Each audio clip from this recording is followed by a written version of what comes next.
낡은 임대 아파트 복도에는 낮부터 고요한 공기가 가라앉아 있었어요. 박도연의 집 앞에는 며칠째 쌓인 우편물이 그대로 놓여 있었고 그 모습은 누군가의 눈에 분명히 이상해 보였죠.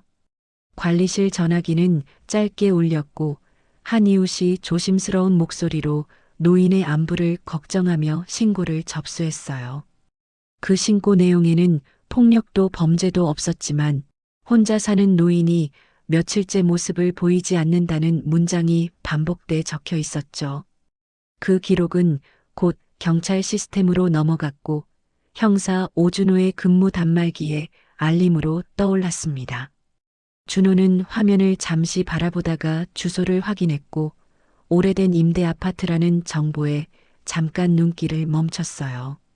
그는 이런 종류의 신고가 종종 단순한 오해로 끝난다는 걸 알고 있었지만 이번에는 묘하게 마음이 쓰였죠. 순찰차는 조용한 주택가로 들어섰고 늦은 오후에 햇빛이 건물벽에 길게 비치고 있었어요. 건물 입구에는 오래된 게시판과 함께 관리인의 공지가 덕지덕지 붙어 있었고 그 아래에서 경비원이 고개를 들었습니다. 준호는 신분을 밝히고 도연의 집이 어디냐고 물었고 경비원은 익숙한 듯 고개를 끄덕였죠. 그 노인분이면 요즘 통 보이지 않더군요.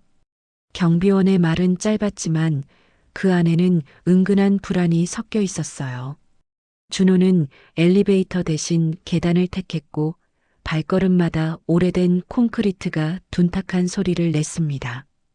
복도를 따라 걷자 희미한 형광등 아래에서 여러 집의 문이 무심하게 늘어서 있었어요. 도연의 집 앞에 도착하자 쌓인 전단지와 우편물이 다시 그의 시선을 끌었죠. 준호는 초인종을 눌렀고 안쪽에서는 아무 반응도 들리지 않았습니다. 잠시 후 그는 문을 두드리며 경찰이라고 알렸고 그 소리는 텅 빈 복도에 울려 퍼졌어요. 문 너머는 여전히 조용했고 그 침묵은 단순한 부재인지 더 깊은 무엇인지를 가늠하기 어렵게 만들었죠. 준호는 문 옆의 벽과 손잡이를 유심히 살피며 이곳에 누군가의 손길이 오래 닿지 않았음을 느꼈습니다. 그는 이 신고가 단순한 오해로 끝나지 않을 수도 있겠다는 생각을 조심스럽게 품었어요. 그때 복도 끝에서 한 여자가 조심스럽게 모습을 드러냈습니다. 김미정은 멀리서 경찰을 바라보다가 도연의 집 앞에 멈춰 선 준호와 눈이 마주쳤죠. 그녀는 자신이 신고자라는 사실을 밝히며 노인이 오래도록 혼자라는 점이 걱정됐다고 말했어요. 준호는 고개를 끄덕이며 그녀의 말을 들었지만 그 표정에는 이미 다른 계산이 스치고 있었습니다. 이 조용한 복도와 닫힌 문 뒤에 무엇이 숨어 있는지 그는 이제 직접 확인해야 할 순간에 와 있었어요. 박도연의 집 문은 관리인의 도움으로 조심스럽게 열렸어요. 문이 열리자 오래된 종이 냄새와 함께 조용한 공기가 밖으로 흘러나왔습니다. 안쪽은 예상보다 깔끔했지만 벽과 책장에는 수많은 종이와 파일이 빼곡히 쌓여 있었죠. 준호는 발을 들여놓으며 이 집이 단순히 방치된 공간이 아니라는 느낌을 받았습니다. 김미정과 사회복지사 윤세라는 문 밖에서 조심스럽게 그 모습을 지켜보고 있었어요. 거실 한쪽에는 오래된 신문이 연도별로 정리돼 있었고 기사에는 굵은 펜으로 표시가 남아 있었습니다. 산업사고와 화재, 공장 폭발 같은 단어들이 반복적으로 등장했죠. 준호는 그 흔적들이 집주인의 관심사가 평범하지 않다는 걸 바로 알아차렸습니다.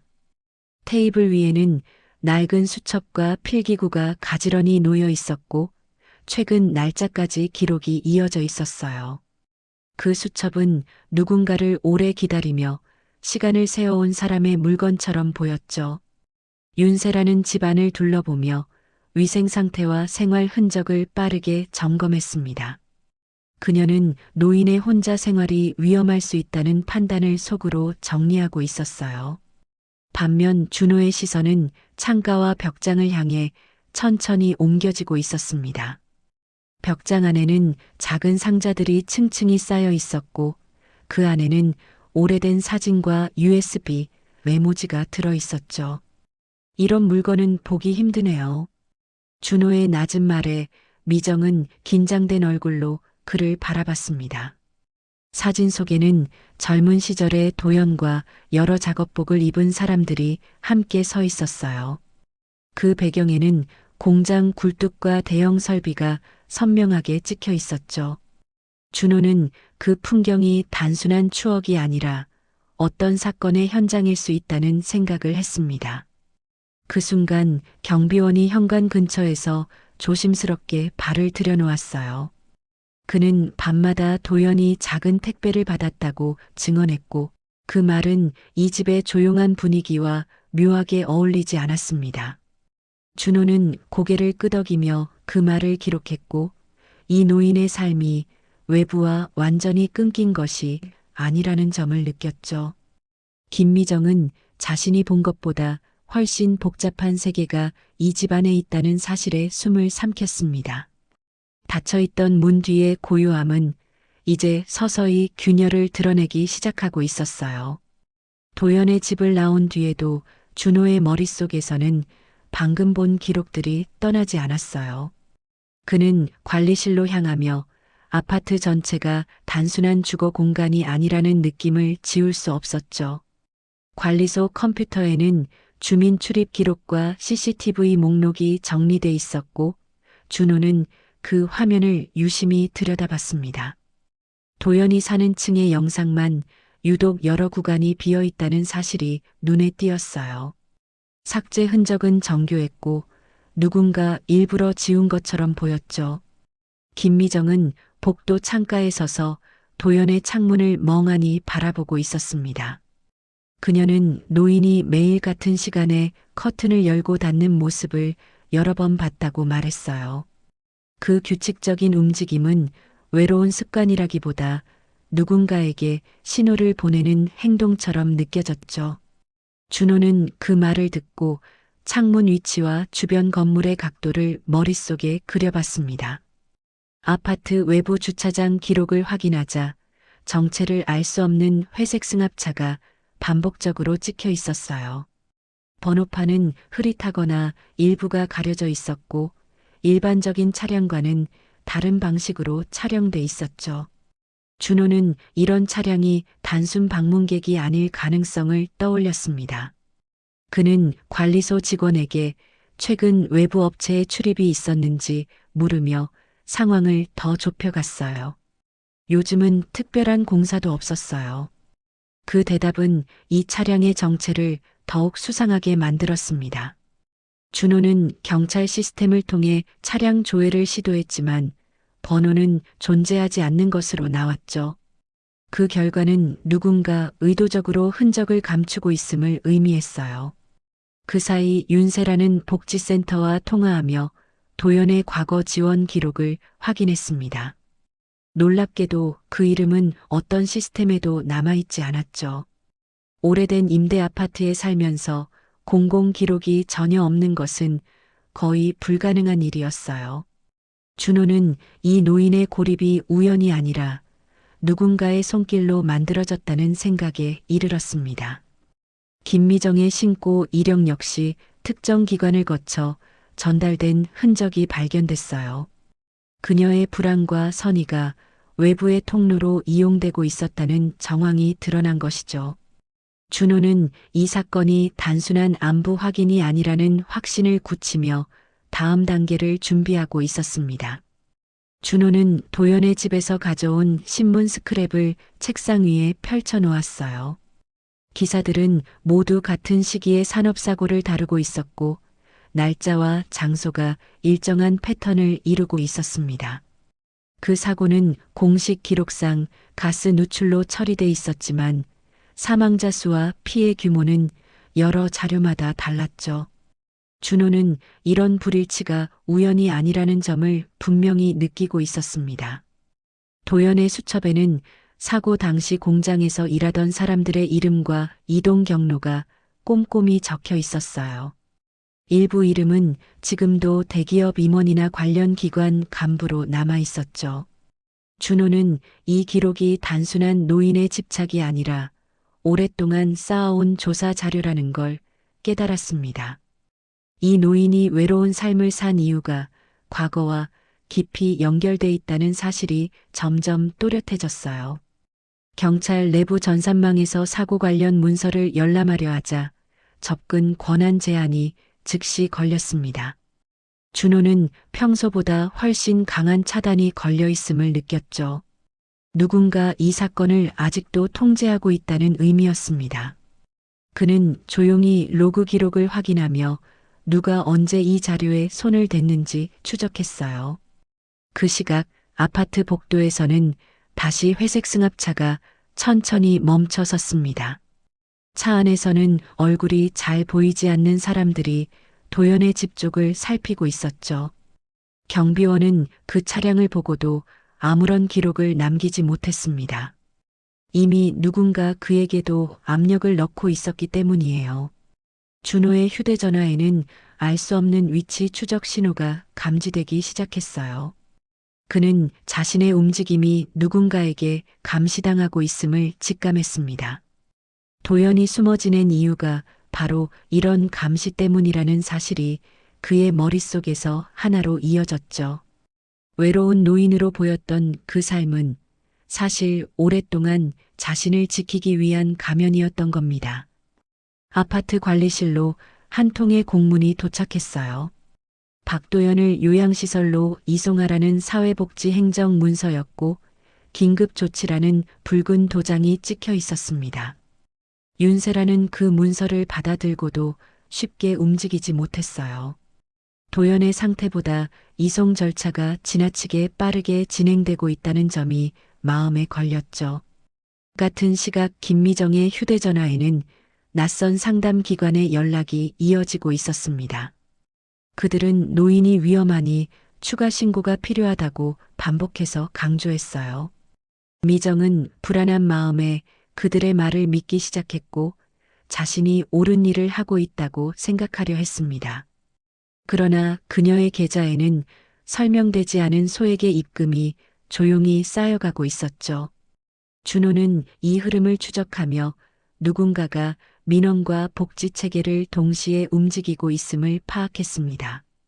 도연을 사회적으로 격리시키기 위한 정교한 절차가 작동하고 있었어요. 그는 이송이 이루어지면 도연의 기록과 존재가 모두 사라질 가능성을 떠올렸습니다. 그 사이 도연의 집에서는 이상한 흔적이 발견됐습니다. 벽장 속 상자 몇 개가 비어 있었고 USB와 일부 문서가 사라져 있었죠. 누군가 이미 중요한 자료를 가져간 뒤였습니다. 준호는 이 집이 더 이상 안전하지 않다는 사실을 절실히 느꼈어요. 윤세라는 요양시설 정보를 확인하다가 과거 이곳에 입소했던 사람들이 연락 두절된 사례를 발견했습니다. 그 결과는 단순한 복지기관이 아니라는 의심을 키웠죠. 준호는 더 이상 시간을 끌 수 없다고 판단하며 도연을 보호할 다른 방법을 모색하기 시작했습니다. 준호는 아파트 경비원과 택배기사를 차례로 만나며 도연의 외부 접촉 경로를 다시 그려나갔어요. 야간에 배달된 작은 상자들은 모두 같은 중개 창고를 거쳐왔다는 사실이 드러났습니다. 그 창고는 일반 물류회사가 아니라 위장된 보관시설로 운영되고 있었죠. 준호는 그곳이 도연의 자료를 외부로 보내는 통로였을 가능성을 떠올렸어요. 김미정은 자신의 계좌를 확인하다가 알 수 없는 입금 내역이 반복돼 있다는 사실을 깨달았습니다. 그 돈이 신고를 유도하던 상담 기관과 연결돼 있다는 점이 밝혀졌죠. 그녀는 자신이 선의로 시작한 행동이 누군가의 계획에 이용됐음을 알게 됩니다. 준호는 관리소에서 삭제된 CCTV 일부를 복구하는 데 성공했어요. 영상 속에는 회색 승합차에서 내려 도연의 집으로 들어가는 외부 요원의 모습이 찍혀 있었습니다. 그들은 벽장 쪽에서 상자를 꺼내 들고 빠르게 빠져나갔죠. 이 장면은 도연의 자료가 조직적으로 회수되고 있음을 보여주고 있었어요. 준호는 이 영상을 기자 이선우에게 전달했습니다. 선우는 과거 산업사고를 추적해온 인물이었고 이 자료의 의미를 즉시 이해했죠. 도연의 기록 일부가 이미 클라우드 서버에 남아있다는 사실도 확인됩니다. 은폐를 시도하던 세력보다 진실이 더 멀리 퍼질 준비를 마친 순간이었어요. 이선우 기자가 확보한 자료는 방송국 편집실로 옮겨졌습니다. 산업사고와 관련된 조작된 보고서, 그리고 도연의 기록이 하나의 흐름으로 정리됐어요. 제작진은 이 사건이 단순한 과거 사고가 아니라 현재까지 이어진 은폐 구조임을 확인했습니다. 보도 직후 관련 기업과 중개 조직의 이름이 뉴스 화면에 동시에 등장했죠. 준호는 요양시설로 이동 중이던 도연의 위치를 추적해 경찰 보호 차량으로 전환시켰습니다. 도연은 다시 사회의 시선 아래로 나오게 되었고 그 순간 그의 존재는 더 이상 지워질 수 없게 되었어요. 김미정의 계좌와 통화 기록도 수사망에 올라 조작된 신고 체계가 드러나기 시작했습니다. 사회복지 행정망을 통해 이루어진 강제 이송 절차가 불법으로 밝혀졌어요. 여러 피해자가 같은 방식으로 격리돼 왔다는 사실도 함께 공개됐습니다. 그동안 외로운 노인으로 분류돼 사라진 사람들의 이름이 하나둘 기록에서 되살아났죠. 여론은 빠르게 움직였고 정부는 특별조사팀 구성을 발표했습니다. 조용했던 아파트와 복지기관은 이제 전국적인 조사 대상이 되었어요. 도연이 오랫동안 혼자 지켜온 진실은 마침내 세상 한가운데로 나오고 있었습니다. 그의 침묵이 만들어낸 긴 밤은 그렇게 끝을 향해 가고 있었죠. 박도연은 신변 보호를 받으며 공식 증인으로 등록됐습니다. 그의 수첩과 파일들은 국가수사팀의 핵심 증거로 분류되었어요. 오랫동안 가려졌던 산업사고의 실제 원인이 하나씩 밝혀지기 시작했죠. 그 과정에서 수많은 허위 보고서와 조작된 기록도 함께 드러났습니다. 오준호는 내부 감찰 조사를 받았지만 모든 행위가 정당한 수사였음이 확인됐어요. 그는 조직의 압력 속에서도 끝까지 사실을 좇은 형사로 기록되었습니다. 김미정은 조작된 민원 체계의 피해자로 분류되어 보호 조치를 받게 되었죠. 그녀는 자신의 선택이 만든 결과를 조용히 받아들이며 다시 일상을 되찾아가고 있었습니다. 아파트와 복지기관은 전국적인 점검 대상이 되었고 비슷한 사례들이 연이어 수면 위로 올라왔어요. 과거 외로운 노인으로 분류돼 사라졌던 사람들의 이름도 다시 불리기 시작했습니다. 도연은 더 이상 숨어 지내지 않아도 되는 삶으로 옮겨가게 되었죠. 사람들은 이제 그를 외로운 노인으로 기억하지 않았습니다. 그는 오랫동안 진실을 지켜온 증인이자 침묵 속에서 역사를 붙잡고 있던 한 사람이었어요. 그의 이름이 기록으로 남으면서 조용히 지워졌던 수많은 목소리도 함께 되살아나고 있었습니다.